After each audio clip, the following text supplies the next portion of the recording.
Hello guys, मेरा नाम है अंकित कुमार और आप देख रहे हैं बायो स्ट्रीट चैनल। और यहाँ पे हम लोग आज पढ़ने वाले हैं क्लास 9 के चैप्टर फर्स्ट, जिसका नाम है द फ्रेंच रेवोल्यूशन। तो चलिए शुरू करते हैं। On the morning of 14 July 1789 the city of Paris was in state of alarm. The king has commanded troops to move into the city. Rumors spread that he order the army should order the army to open fire among the citizens. तो बात हो रही है 14 जुलाई की सुबह, 14 जुलाई 1789 की सुबह की, जहाँ पे आप पेरिस सिटी को तो जानते ही होंगे। वहीं पे एक सनसनी फैली हुई है, एक अफवाह फैली है एक्चुअली, जिस अफवाह के अनुसार ये कहा जा रहा है कि राजा जो है आम लोगों के ऊपर आर्मी को ओपन फायर का ऑर्डर दे चुका है।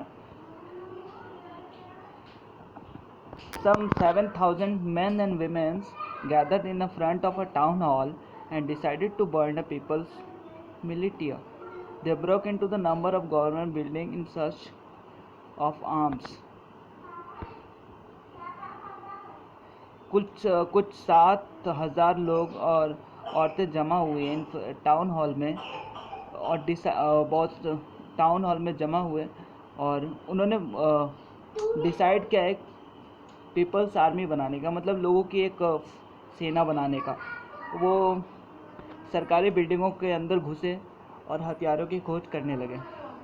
Finally a group of several hundred people march towards the eastern part of the city and storm the fortress prison the Bastille, where they hope to find 100 hoarded ammunition. Finally एक group of कुल 100 लोगों का एक समूह था। उन्होंने एक वो पूर्वी भाग की तरफ गए पेरिस का, और वहाँ पे एक जेल था जिसको बेस्टाइल की जेल कहा जाता है, उसे तोड़कर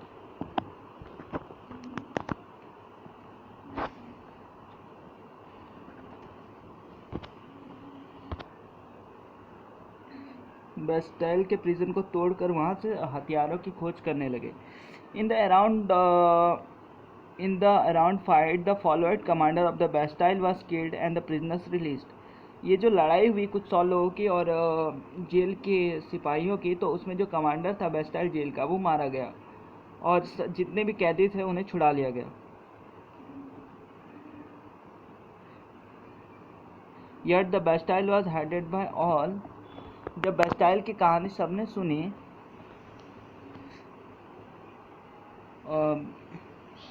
जब बेस्टाइल की कहानी लोगों तक पहुंची, क्योंकि बेस्टाइल एक उस टाइम उस राजा के पावर का एक बहुत बड़ा चिन्ह था। The fortress was demolished and उससे हुआ क्या कि देखो, जब आपका जो जिसके ऊपर आपका पावर का चिन्ह बना हुआ है, मतलब जो आपकी शक्ति का चिन्ह है, अगर वही टूट जाता और ये बात अगर जनता तक पहुंच जाती है, तो जनता राजा को कमज़ोर समझेगी। और इससे हुआ ये कि the fortress was demolished and stone fragments were sold into the market the wish to keep a sovereign of demolished. तो उससे हुआ ये कि उसके बाद लोगों ने राजा के महल को तोड़ दिया और वहाँ से अवशेषों को मार्केट में बेचने लगे, और वो खरीद बेच करने लगे, और वो जो अवशेष थे उनको अपने घरों में ले आने लगे एक चिन्ह के रूप में कि राजा के ऊपर हमने जीत पाई है। The day that followed saw more rioting both in Paris and country yard. उसके बाद हुआ ये कि उसके बाद तो जैसे कि उतना बड़ा घटना हुई है, तो उसके बाद जगह जगह पे, पेरिस पे और जगह जगह पे ये सारी ऐसी चीज़ें होने लगी, राइट्स होने लगी, दंगे होने लगे। बहुत सारे लोग, the most people was protesting against the high price of bread. Much later when historians learned, हुआ ये कि उस टाइम के लोग जो थे, ब्रेड, जो कि उस टाइम यूरोप में एक्चुअली खाने के लिए ब्रेड ही उस टाइम पे मेन था, और ब्रेड का प्राइस जो था वो बहुत ही हाई था, जिसके कारण लोग विरोध करने लगे और उसकी बढ़ती मांगों का विरोध कर रहे थे। जब हिस्टोरियंस ने पता लगाया The beginning of a chain of event was estimated restriction of the king in France through most people of this time anticipating the outcome. तो जब हिस्टोरियंस ने पता लगाया तो उन्हें पता चला कि बहुत सारे लोगों ने उस टाइम पे उस विरोध में शामिल ही नहीं हुए थे, मतलब ज़्यादा लोगों ने इसमें भाग नहीं लिया था। तो आइए देखते हैं कि ये सब कहाँ से शुरू हुआ और कैसे कैसे हुआ और इसका परिणाम क्या हुआ।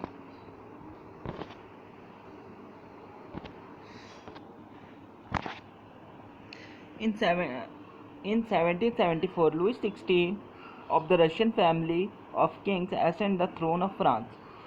1774 में लुइस 16 जो था, लुइस 16 जो एक वहाँ के राजवंशी परिवार का सदस्य था, उसने राजगद्दी संभाली। He was 20 years old and married to Austrian princess Marie Antoinette.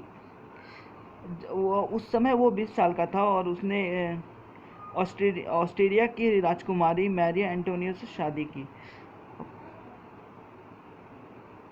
और जब वो राजगद्दी पे बैठा तो उस समय जो वहाँ का ट्रेजर था, जो राज्य के राष्ट्रीय खजाना था, वो पूरी तरह से खाली था।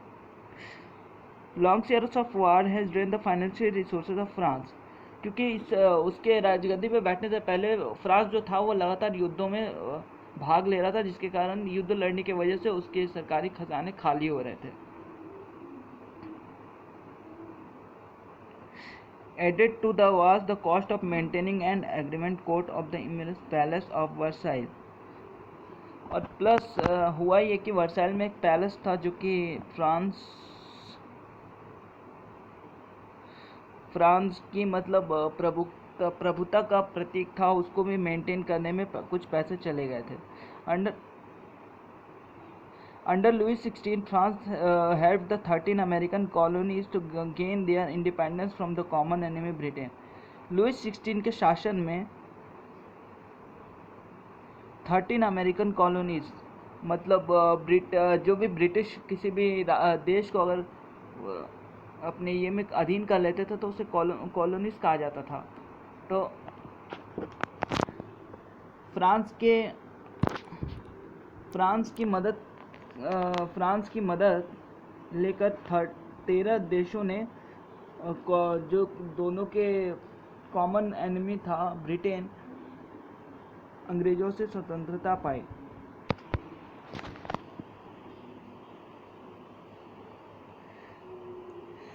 The war added to more than $1 billion livres to debt that had already risen to more billion livres. उन सारी लड़ाइयों में लगभग 1 बिलियन रुपए जो फ्रांसीसी रुपए थे, उस समय करेंसी थी फ्रांस की, लेवरेज करके वो फ्रांस ने खर्चे किए। और प्लस 1 बिलियन का खर्चा हुआ फ्रांस को। उससे हुआ ये कि मतलब जो पहले से ही 2 बिलियन लेबर्स थे मतलब फ्रांस के पास, उसमें से 1 बिलियन चले गए। Lenders who gave the state credit now began to charge 10% interest on loan. जो लैंडर्स पैसे देते थे आदमियों को, उन्होंने 10% इंटरेस्ट लेना शुरू कर दिया। So the France government has abolished the spend. उससे फ्रांस गवर्नमेंट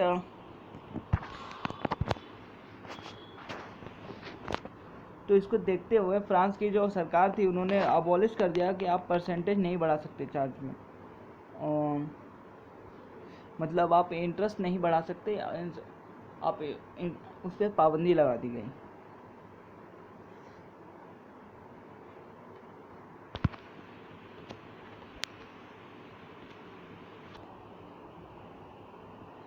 अब क्योंकि फ्रांस में उस समय मंदी चल रही है तो सरकार को to meet his regular expenses such as cost of maintaining an army, the court, running government offices और university, the state was forced to increase taxes. तो हुआ ये कि सरकार को अपनी रेगुलर खर्चों को चलाने के लिए, मिलिट्री को चलाने के लिए और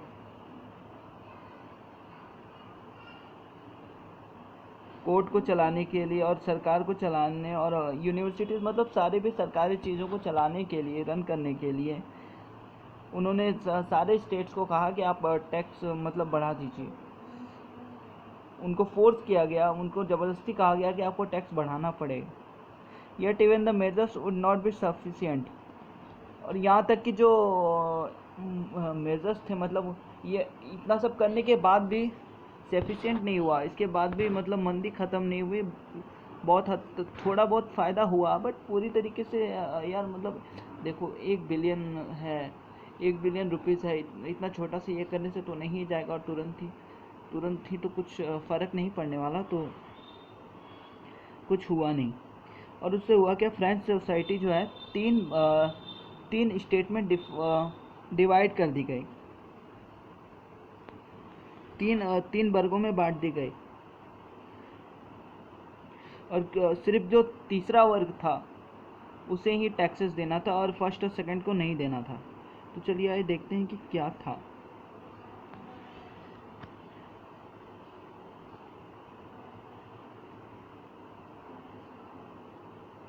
The Society of States were passed a federal system that dared back to the Middle Ages. The term old regime describes French before 79. तो जो डिवाइड किया गया, आई मीन जो 3 वर्गों में डिवाइड किया गया, तो उससे मतलब जो फ्रांस की जो फ्रांस की जो प्रगति थी वो मिडिल एज के थ्रू चली गई, क्योंकि 1789 से पहले भी ऐसे ही होता था।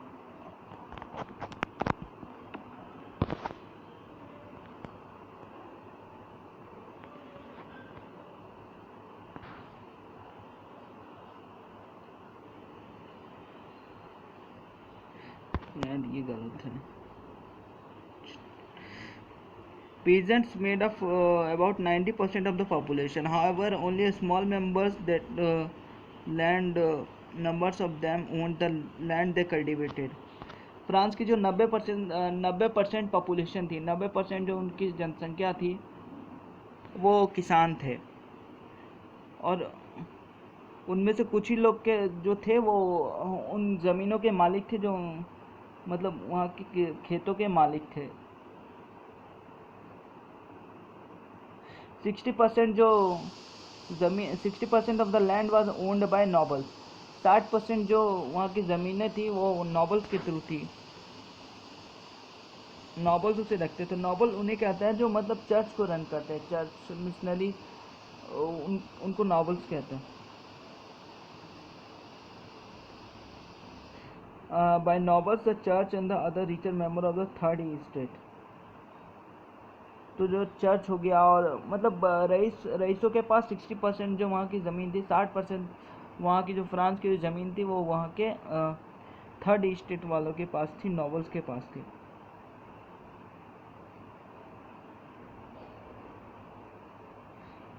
The members of the first two states, that is the clergy and the nobility, enjoyed certain privilege by the birth. जो मेंबर्स थे फर्स्ट 2 स्टेट्स के, उनको बहुत ही स्पेशल प्रिविलेज मिला हुआ था जन्म सिद्ध अधिकार जिन्हें कहा जाता है।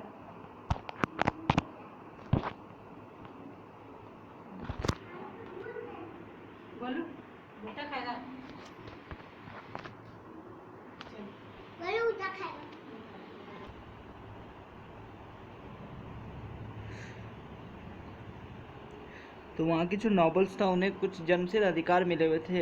नॉबल्स हो गया, रईस का, तो उनके पास जन्मसिद्ध अधिकार होंगे। The most important of this inscription from paying taxes to state.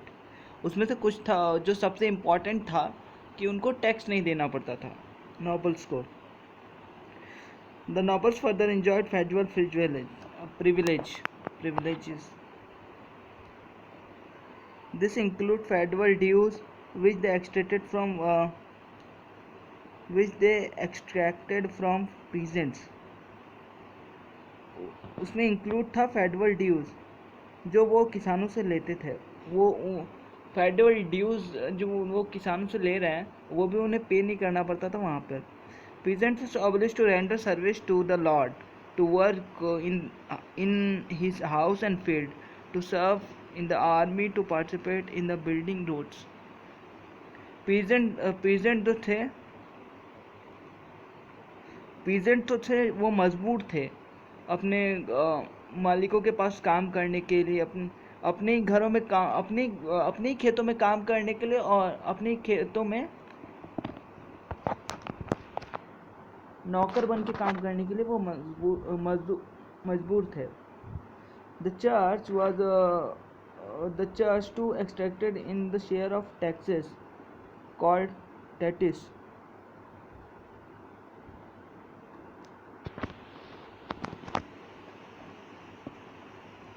The church too extracted its share of taxes called taxes. और जो किसान थे उनको चर्च को भी टैक्स देना पड़ता था, जिसे थित कहते हैं. थित मतलब होता क्या है, आपको मतलब आप जैसे किसी किसान ने खेती की तो उसे अपने ज़मीन का जो भी उसने प्रोड्यूस किया है उसका 1/3 उसे चर्च को देना पड़ता था. मतलब देखो, पहले सरकार को दो, फिर अपने मालिकों को दो, फिर चर्च को भी दो. तो ये किसानों के ऊपर बहुत बड़ी ज़्यादती हो रही थी. और उसमें प्लस डायरेक्ट टैक्स भी था, मतलब आपको चर्च को भी टैक्स देना है, जिसको थाईली कहते थे. And the number of indirect tax, substance, salt of तंबाकू, द बर्डन ऑफ. और ये जो पूरा मतलब बोझ था, मतलब जितना भी टैक्सेस था, ये सिर्फ तीसरे वर्ग के ऊपर था, थर्ड स्टेट के ऊपर था, जिसमें कि किसान आते थे और गरीबी रेखा से नीचे लोग आते थे. मतलब गरीब लोगों के ऊपर ये पूरी तरह से बोझ था और पूरी तरह से जाती थी कि उन्हें इतना टैक्स देना पड़ता था. तो चलिए अब आगे बढ़ते हैं और देखते हैं कि उन्होंने क्या क्या स्ट्रगल किया सरवाइव करने के लिए उस समय पर. The population of France was rose 23 million to 1715 to 28 million 1789. France में जो है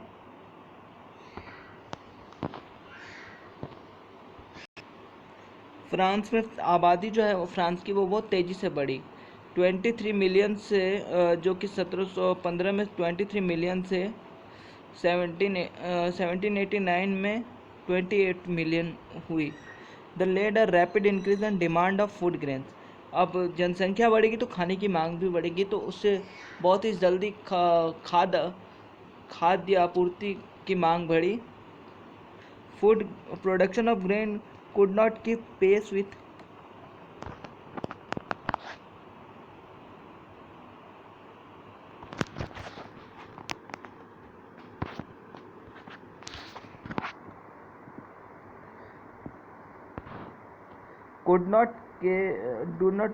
the demand.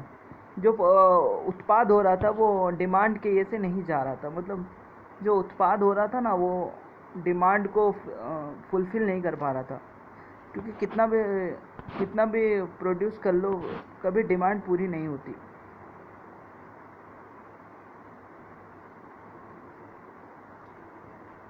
So the price of bread, which was the staple diet of the majority, rose rapidly.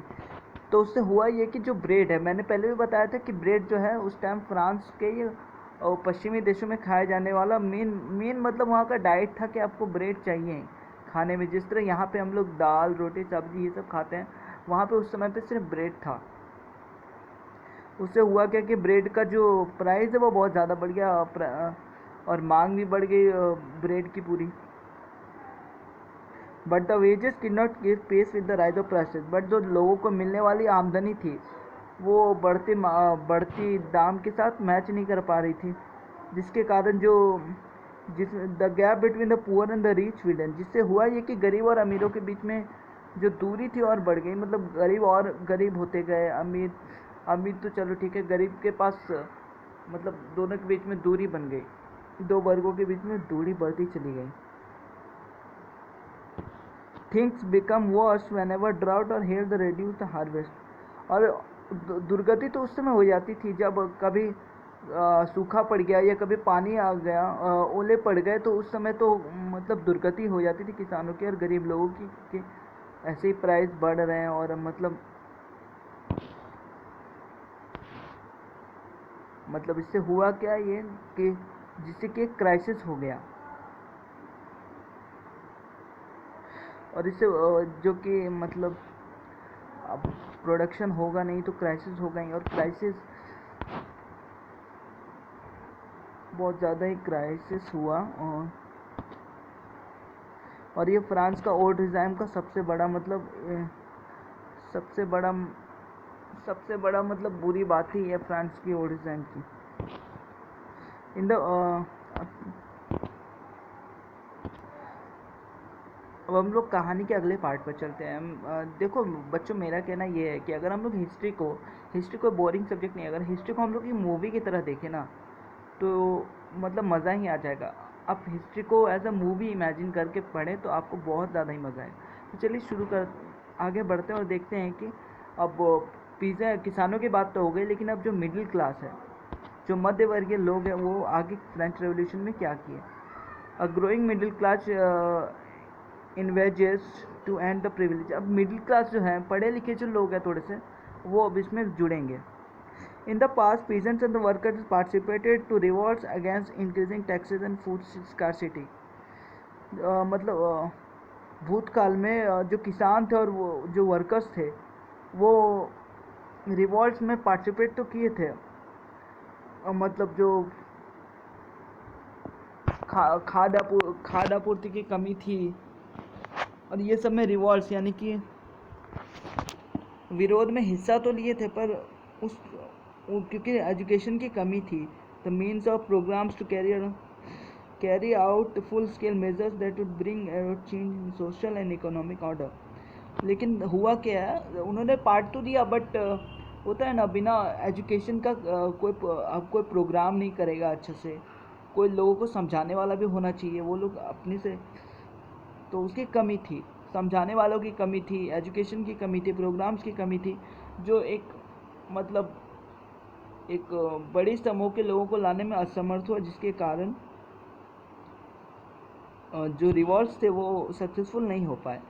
This was left to those groups which in third state become prosperous and had access to education new idea.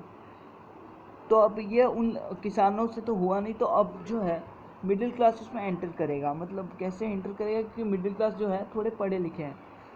तो चलिए देखते हैं। The 18th century witnessed the emergence of social groups terms of middle class. 18वीं शताब्दी में एक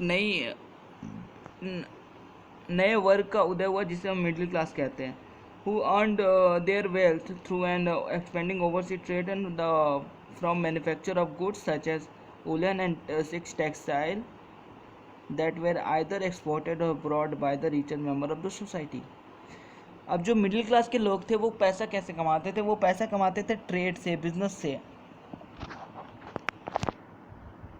silk का business हो गया, फिर उन्हीं कपड़ों का बिजनेस हो गया, उलन क्लॉथ्स हो गया, और वही खरीदते थे, बेचते थे, व्यापार करते थे। जो richer member of the society थे उनसे व्यापार करते थे।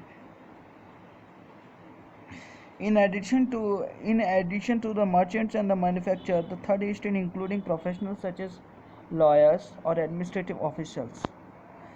अब मिडिल क्लास में वो लोग भी आते थे, जैसे कि मर्चेंट्स आते थे, व्यापारी आते थे, फिर जो उत्पाद करते थे, मतलब बिजनेसमैन आते थे बड़े बड़े, और लॉयर्स आते थे, वकील आते थे, और जितने भी प्रशासनिक सेवा करने वाले लोग थे वो सभी आते थे। तो उन सब का मानना था कि किसी को भी जन्मसिद्ध अधिकार नहीं होता किसी भी चीज़ का। मतलब आज़ादी का बात नहीं कर रहा मैं यहाँ बात कर रहा हूँ कि आप टैक्स में छूट, ये सब किसी को भी हक नहीं है प्रिविलेज बाय बर्थ लेने का, क्योंकि वो सब पढ़े हुए थे। तो उनको पता था कि कोई भी सोसाइटी में क्योंकि उनका राजा का बेटा है तो उसके लिए अलग कानून होगा और आम आदमी के लिए अलग कानून होगा, ऐसा ये लोग का मानना नहीं था। Rather a person social position must depend on it's merit, बल्कि उनका ये मानना था कि सामाजिक रूप से उसकी कैसी छवि है, ये डिपेंड करता है कि उसको क्या फ़ायदा मिलेगा। This ideas Envisaging a society based on freedom and equal laws, opportunities for all were put forward by philosophers such as John Locke and Jean-Jacques Rousseau. और ये सारे जो आइडियाज़ थे कि इक्वलिटी का आइडिया हो गया, मतलब सबको बराबरी का अधिकार हो, फ्रीडम हो, राइट टू स्पीच हो। अब उससे हुआ ये कि जो थर्ड मिडिल क्लास लोगों का एक नया ग्रुप निकल के सामने आया जो कि ये सब के खिलाफ, ये सब के समर्थन में बोलने लगे, जिसमें से कि दो बड़े फिलोसोफर हैं, John Locke and Jean Jacques Rousseau. इन्होंने इन आइडियाज़ को आगे बढ़ाया, लोगों तक पहुंचाया। In the two treaties of government, Locke sought to refuse the doctrine of the divine and absolute right of the monarch. The two treaties of government, दो संधि सरकार की, जो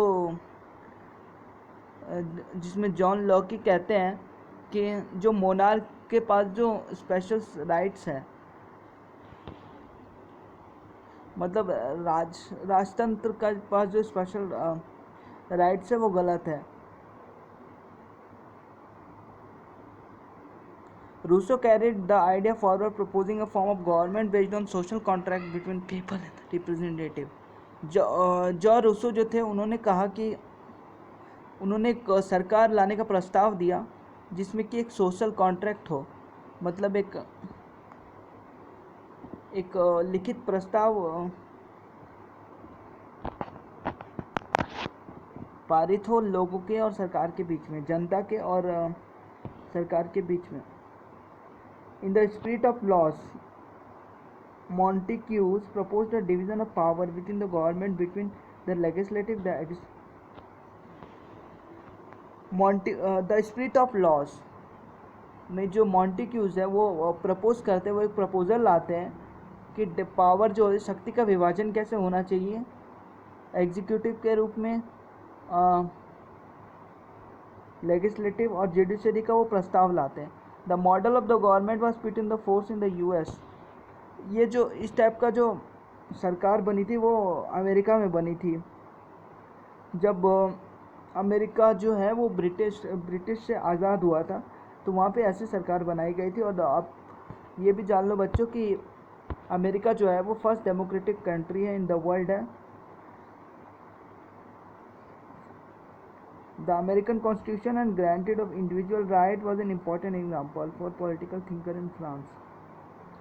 और अमेरिकन कॉन्स्टिट्यूशन में पहली बार ये कहा गया था, मतलब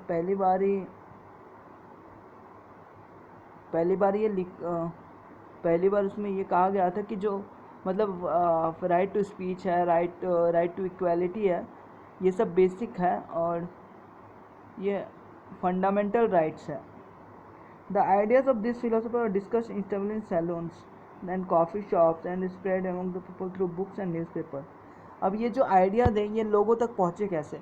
तो लोग इन सब बातों पे सैलून में चर्चा करते थे, कॉफ़ी हाउसेस में बैठ के वहाँ पे चर्चा करते थे इन सब चीज़ों के ऊपर, और किताबों और न्यूज़पेपरों में पढ़ते थे इन सब चीज़ों के ऊपर। इससे जो है लोगों के बीच में इन विचारों का फैलाव हुआ, मतलब लोगों के तक ये पहुँचे। They were frequently read along in groups of benefits of those who could not read. इस तरह की खबरें जो हैं वो समूह में पढ़ी जाती थी, ताकि समूह में इसीलिए पढ़ी जाती थी क्योंकि अब जिनको पढ़ना नहीं आता वो पढ़ेंगे कैसे, तो समूह में इसलिए पढ़ी जाती थी ताकि जिनको नहीं भी पढ़ना आता है वो भी अच्छे से पढ़ सकें। The news that Louis XVI planned to impose further taxes and to able to meet the expenses of state generated anger and protest against the system. जब एक समाचार आया कि लुइस 16 जो है टैक्स बढ़ाने के ऊपर विचार कर रहा है, मतलब लोगों के ऊपर और टैक्स बढ़ाना चाहता है, तो लोगों का गुस्सा 7वें आसमान पर पहुंच गया और लोगों ने यह निश्चय कर लिया कि अब हम लोग को इस राजा को हटाना पड़ेगा और रिवॉल्ट का, और हमें ये जो गलत चीज़ें हो रही हैं इनके खिलाफ आवाज़ उठानी पड़ेगी। तो बच्चों आज के लिए बस इतना ही। आपको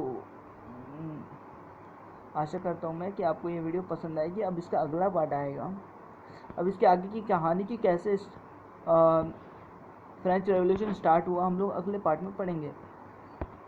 और इससे जुड़े हुए इंपॉर्टेंट क्वेश्चन आप हमारे टेलीग्राम ग्रुप में ज्वाइन होकर वहाँ से ले सकते हैं।